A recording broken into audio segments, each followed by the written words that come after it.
చంద్రబాబు పోటీగా చిన్నమ్మ.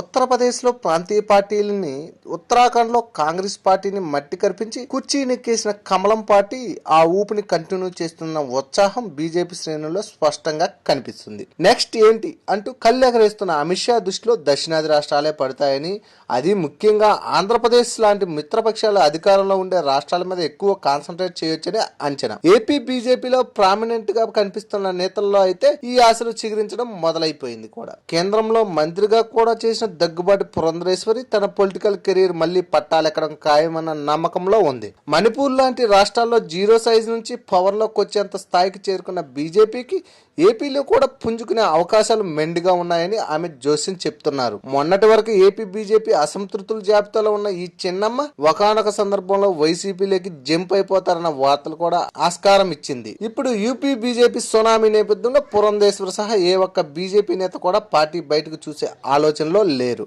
గోడ దూకాలనుకున్న కన్నా లక్ష్మీనారాయణ లాంటి నాయకులు కూడా కిక్కురుమనకుండా కూర్చుంటారని పొలిటికల్ విశ్లేషణలు చెబుతున్నాయి. ఇప్పటి వరకు ఏపీ అధికార కూటమిలో మైనార్టీ పార్టీగా ఉన్న బీజేపీ రేపటి రోజున మెజార్టీ పార్టీగా మారే అవకాశాలు కూడా లేకపోవన్నది కొందరి వర్షన్. అయితే ఆంధ్రప్రదేశ్లో స్పెషల్ స్టేటస్ అనే ఎన్నికల హామీ దగ్గరే బీజేపీ బాగా వీక్.